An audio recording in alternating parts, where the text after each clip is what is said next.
Welcome into the Echo Sportscast Spotlight interview. I'm Ben Sargent, and today we are pleased to be joined by a couple of gentlemen. One who's no stranger to the microphone here, who's been in the studio a number of times as a guest and as a host, Mr. Jacob Brown, and we have Jason Marchand. Welcome to the studio, boys. Thanks for having us, Ben. Thanks for having us. And you guys are from the NOHA, so the Northern Ontario Hockey Association. Jacob, you are the Director of Hockey Operations. Jason, you are the Executive Director. So just first of all, let's just start off with what is the Northern, I almost said national, the Northern Ontario Hockey Association. It's me, I guess. So we are the governing body for minor and junior hockey within Northeastern Ontario. We cover roughly 60 minor hockey associations as well as 12 junior A teams, all the NOJHL programs within Northern Ontario. We are the rule body, but we also do a lot more than that, which is partly why we're here to talk. And, we do a lot with respect to coach development, player development. We oversee the officiating program, provide evaluations, and try and grow our officials in all of our centers. We run our playoffs every March and April with 25 to 30 different championships that we crown every year. That's the fun part of the work. The perhaps not so fun part of the work is, dealing with some challenges with respect to, penalties on the ice, parents that may not act so good, I guess. Nice, so nice, for lack of a better term. We do have a pilot project that we're working on there as well, which is there an exciting. Age group that you find that parents are worse at, or is it like because maybe is when they're younger, or do you find when you get older, maybe there's a little bit more contention? Yes, so that's part of the challenge is we don't actually track, or we haven't tracked, where and how much of an issue it is. So part of that this year is to actually track that. So we have 3 organizations that are part of this pilot, and I think as of today, we're up to 22 complaints, many of which are from the same situation. So in the grand scheme of things, probably 10 to 12 issues that we've had to address. Most of them aren't serious and simply are more regarding sportsmanship and, understanding that we're talking about, 7 to 14-year-olds on the ice that aren't professional hockey players, and kind of treating, people maybe treating as more of a professional hockey structure. So that's where most of the issues have been, but there have been some more serious ones that we have to. Yeah, and it's an interesting. So I do a lot of the play-by-play for the Trappers, for the U18 Trappers, a little bit of the U16s, but I'm doing the Voodoos game tonight. Actually, just talking about the NOJHL, which is going to be fun. It's going to be fun getting out to Powassan. It's not nice out there, but yeah. So I've seen a little bit of.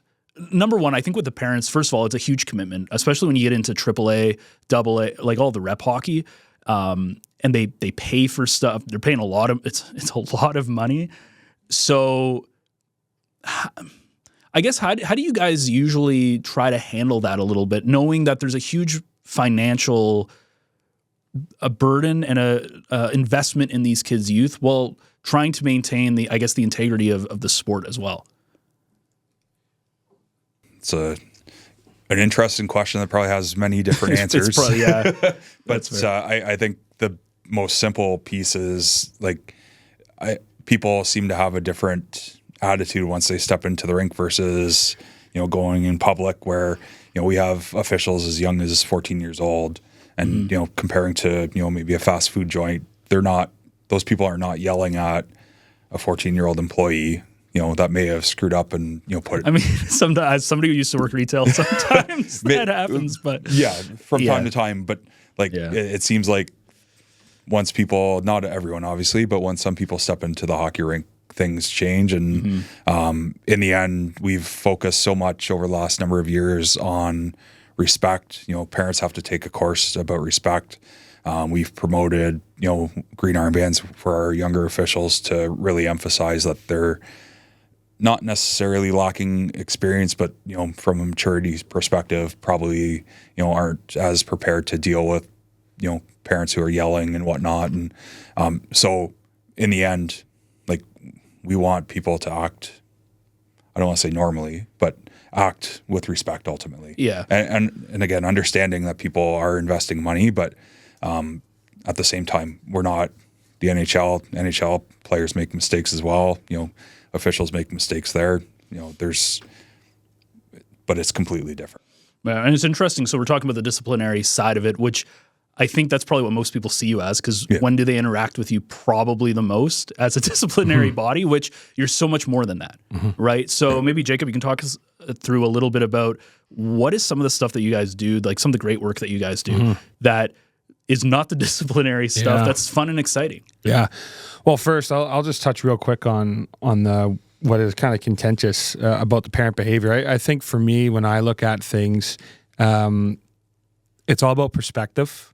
Jason's mentioned the competitive environment, which is hockey, and it's kind of like my son. He's 6 years old now. He was lacing up skates at 2 years old. So people kind of have an expectation that everything is professionalized, and we live in a world that is very professionalized now with minor sports. And I think sometimes the lack of perspective is what gets people in trouble. But no, I'm as a newer hockey dad in the last couple of years, you kind of even get caught up at it as early as 6 years old, where you just forget how young they are, right? And they're just out there, they're playing hockey and they're having fun, and you're soaked up in it as well. So no, I just wanted to kind of add my 2 cents in on that.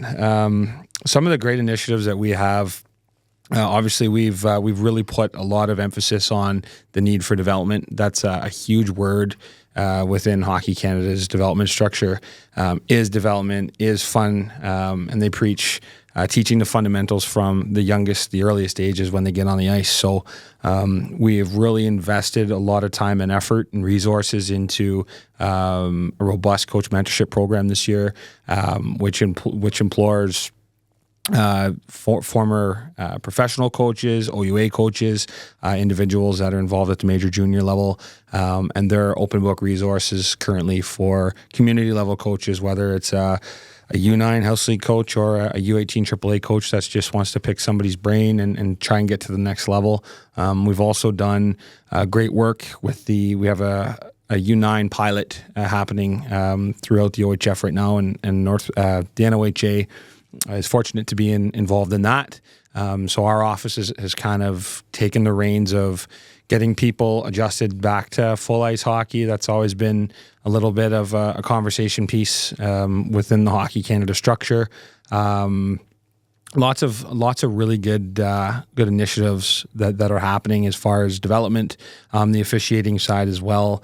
I know our officiating programs coordinator Grant Love was in Sudbury, I believe, about 3 weeks ago or so, doing the official program of excellence that they do, which is very similar to our event in August that focuses around player development. So that's some of the side that I get to work on, and some of the things that I get to see, which is the fun side of hockey. It's really neat. And so, Jason, what do you get to work on? Because as the executive director, right?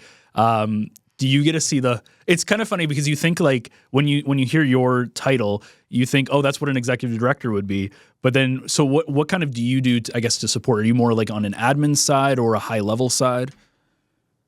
Yeah, so I mean, I get to support our staff. We have a staff of 6 now, which is amazing. And they've got the autonomy to really look at ways to make the game better. So that's I would say high level, my primary role. On the other side, my day is spent a lot of time dealing with the issues of the game, complaints, appeals, maltreatment issues, things like that. But at the same time, spinning that in a positive way, we're identifying ways to improve the culture of the game ultimately. So taking that negative as a positive. And so that's a big part of my role. We've started to look at, from a financial side, just with Jacob's new role, looking at ways to grow the game, obviously, which takes not only time, but takes resources, financial or otherwise. So starting to get into that a little bit as we now have the human resources, but also a bit more time to be able to focus on that. So that's I guess a fun part in learning for me, and being able to, again, at some point get the staff involved in doing that work as well with us. So, that's really, I guess, high level. Level it's hard stuff. to explain, the day to day, but I would say, I guess, being a cheerleader and support person for our staff and our board as well. We have 13, 14 board members that are out in the communities that ultimately work with the local associations probably more so than we do in our office. So supporting them however we can with questions and stuff like that. Because you're dealing with a lot of stuff because you have, as you said, like all of Northern Ontario. This isn't just North Bay. So that's got to be like dozens of different, probably more than that, organizations. I'm actually kind of curious. So obviously here being in North Bay, do you find that between the different cities, like going to Sudbury or even going further, you guys do the Sioux and all that place. Do you notice that you see the same challenges, or are there different? Do you notice that the hockey is different in different places? I think there's a lot of similarities. One of I think the biggest things is in some areas we see competition. I mean, obviously we want to see competition on the ice, but I think in a lot of cases we're seeing competition off the ice just due to the number of associations in an area. That doesn't exist everywhere, but I would say generally it's fairly similar challenges. Some organizations do a great job of retaining their players from year to year. Some associations have great fundraising programs. Just due to their size, that they're able to maximize kind of return for their players and keep costs down and things like that. One of the things that we're doing, kind of as an aside, we're hosting a meeting the end of January here in North Bay. We're inviting 4 participants from each association. So ideally we have 200 plus people there, but we're going to be sharing best practices, so that hopefully we can learn from each other and identify where those differences are and maybe, capitalize on those differences. So. Mm-hmm. I don't know if you had anything to add. Yeah. All I'd say to that is, everybody's kind of under the same pathway. Everybody's under the same rules and whatnot. From the NOHA's standpoint in dealing with associations, which what I've really enjoyed the challenge of, and it is a challenge, is how unique each association is in running their own governance and how different some associations are fortunate enough to staff individuals. And Jason highlighted our great volunteers at the NOHA board. We'd be remiss if we missed out on naming volunteers across the board that keeping the lights on in the associations and really being that driving force, because yes, the staff do great work. We work hard, but at the end of the day, hot minor sports and things like that are always the driving force, and the heartbeat of it is always the volunteers. So that to me is the fun part. And that's kind of the challenge that you get, because you're dealing with people that are in different professions every single day. They're not just focusing on hockey. We all have the common goal of wanting to succeed and get to the next level, whether it's play house league hockey from 5 years old to 18 years old, or play hockey from 5 years old to 40 years old at a professional level eventually. So, and then operationally, the same thing. You see some associations more at the AAA level, for example, that focus on more of the non-parent coach, and they get those people involved. And a lot of those non-parent coaches eventually move and coach major junior hockey, and in some cases professional. So that's just one thing that I enjoy, is how robust and diverse hockey has really been since I've been fortunate to be with the NOHA. So, and the Northern Ontario is kind of such an interesting spot, because obviously being housed in North Bay, you're kind of in like the central hub of all the North, whether it's Timmins or like Hearst, and then you've got Sudbury, whatever. But there is a bit of a disconnect when you get to like the Sioux and Thunder Bay. I know in the Great North U18 League, where the Trappers play, they just brought Thunder Bay. You guys just brought them into the league, but the stipulation is they have to travel everywhere. So I believe they're coming up this weekend here to play the U18 Trappers. So it's like home and away, but they're playing both here. Mm-hmm. Do you find like in the Sioux and those kind of areas that are a little bit more disconnected, are there challenges there trying to make sure you stay connected with those communities or communication or anything like that? I mean, I'll speak to it quickly. I think Sault Ste. Marie, their minor hockey associations do a great job of advertising their programs. And, if you look at OHL programs across the Ontario Hockey League, there's a lot of individuals that hometown, Sault Ste. Marie, some of the very best coaches that have been in the NHL past and present are from Sault Ste. Marie, and that kind of stems from the product that they spit out year after year. So on my end, the connectivity between the NOHA and that area, even Wawa, we govern all the way up to Moosonee as well. Yeah. So we kind of live in a time where it's easier to stay connected to people and to places, and I think everybody does a great job in being one. So and Cora just won the NDA tournament they had last weekend. Yeah, the NBA Christmas tournament. Yeah, I saw that. Yeah, because I think Sculler lost in the semis, and then Cora took on St. Benedict, I think. Very good. And I think St. Benedict Sudbury. But yeah, and then of course they do that in football too. It's like it's a big. I think they have some advantage too of being down in the States and being able to play some of the teams in the U.S. as well, and getting close to there. But let's talk a little bit about some of the cool stuff that you do when it comes to developmental side of hockey, because you have a couple of neat things that are coming up. It's a little tight right now, being December 5th, but you do have your Christmas camps that you still have registration, some limited availability for, which is really neat. So let's talk a little bit about the Christmas camps. First of all, what are they, and why should people sign up?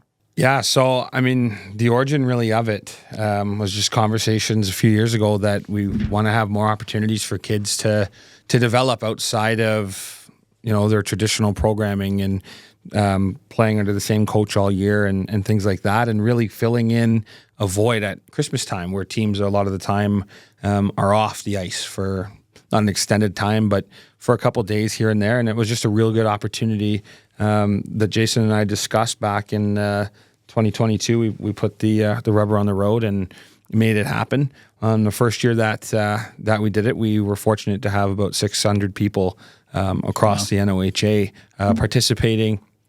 Similar numbers last year, and I'm hoping that we're well on our way this year. We have 6 camps. I know you'll bring those up in a little bit.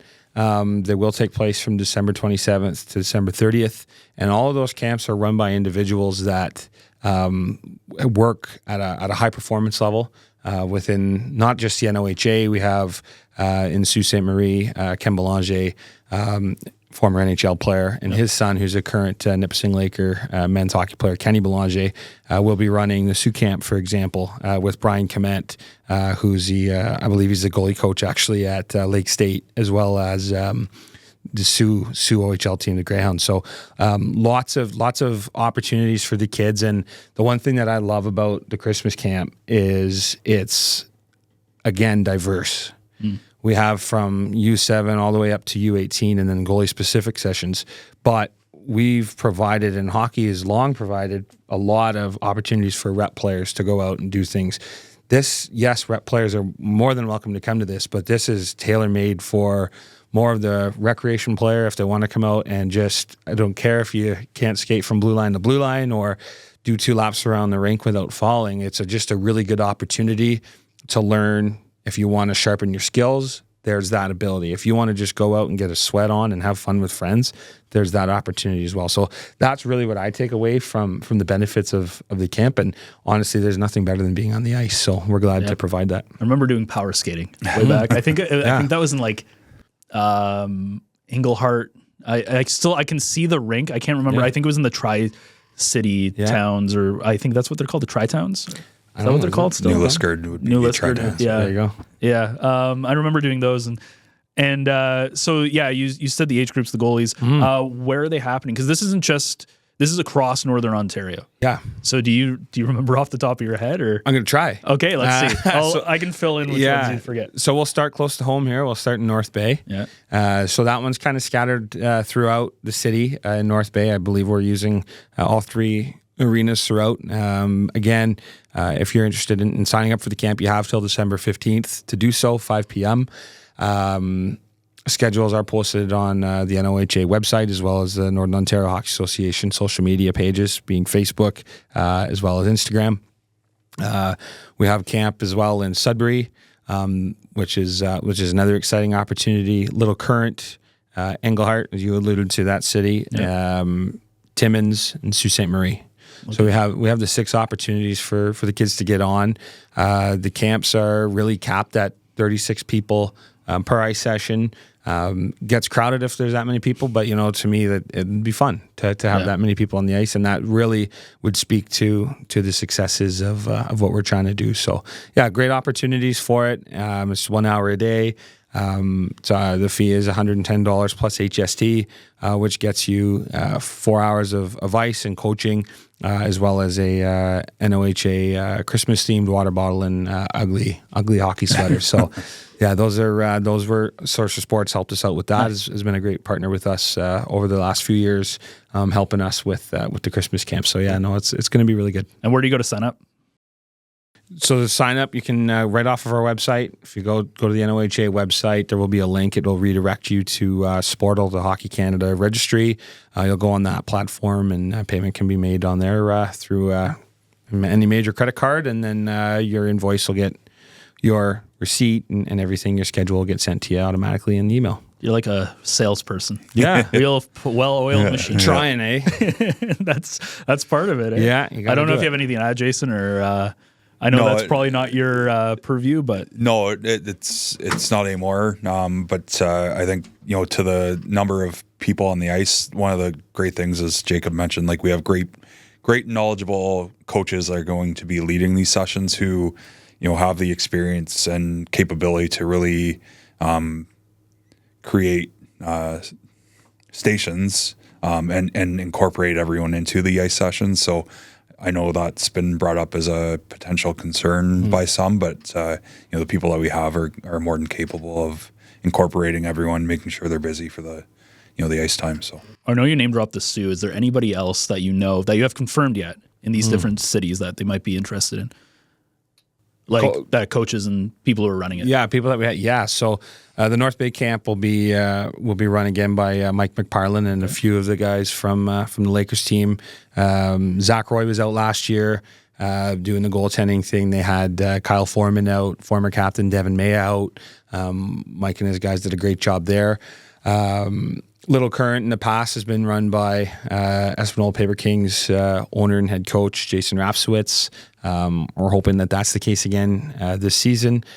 Timmins is run up there by Stephen Vachon, who's a long-time minor hockey volunteer out of Timmins.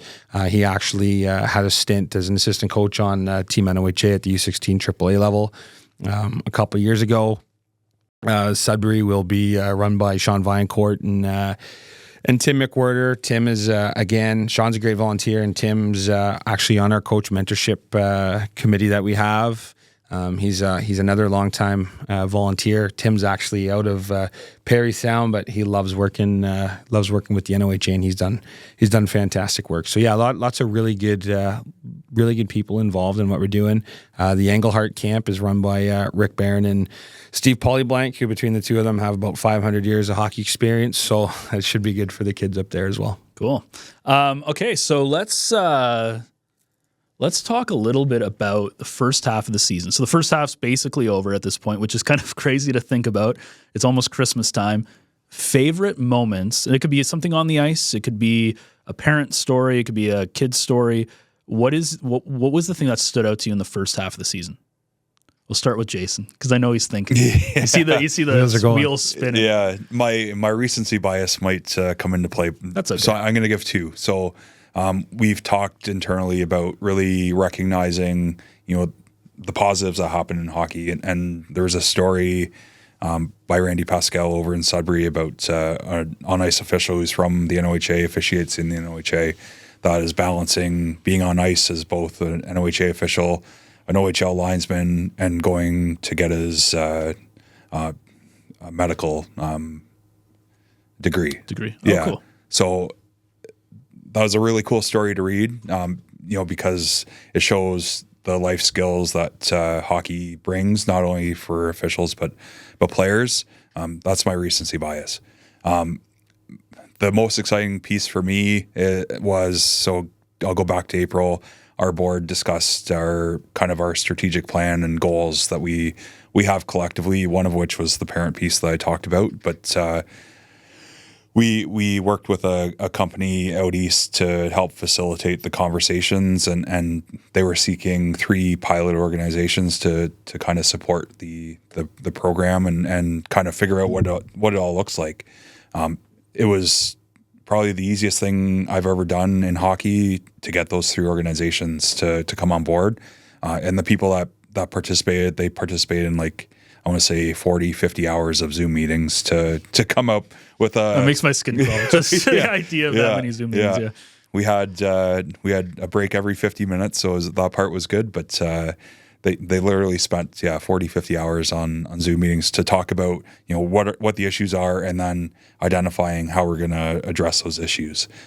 So seeing that come to fruition, we have boards out at these 3 rinks that are going to identify, the expected behaviors, how to submit a complaint if you have an issue, and we're going to track the issues as well, so that every week, every 2 weeks at those rinks, it's going to show, have we been successful, and if not, what the issues are. So getting that off the ground is probably, for me, it sounds kind of silly. I wish it was the Jacob stuff, the stuff involving the participants, but I can see us making headway in terms of trying to address, some of the issues. So yeah, I'll throw it over to you now. Yeah. Honestly, I've mentioned the program a couple times, but our coach mentorship program, it's really rewarding when you see things that you've thought about for a long time kind of come to life and really, grow some legs and get traction. Our coach mentorship program literally just stems from supporting our people, not just supporting the coaches who, again, are volunteers, and I've called them the heartbeat of minor hockey, but it runs down to the players. And if we can help any coach in any situation, whether it be planning practices, planning a seasonal structure, how to have an appropriate parent-to-coach relationship, because that's really important in any sport, not just hockey, but knowing how to deal with parents and how to have those conversations with players, especially if you're at older ages. A lot of times when you're having to figure out conflict resolution, right? You have a goalie that you want to play all the time. Well, both participants have paid the same amount of money to play the sport. How do we figure those kind of things out? So the individuals that we have really doing the legwork on the mentorship program are Tim McWhorter, who I alluded to, Rick Barron, Mike McParland, Matt Bourgeois. Who am I forgetting? So those are the 4. I think it might just be the 4. Yeah, I'm the 5th, I guess, that have been doing it. So they've been busy. A lot of individuals reaching out over a various amount of things. Matt's a high performance goalie coach through the Hockey Canada system. He's a goalie coach at Canisius at the NCAA school. Okay. And he does a lot of stuff even at the NHL level.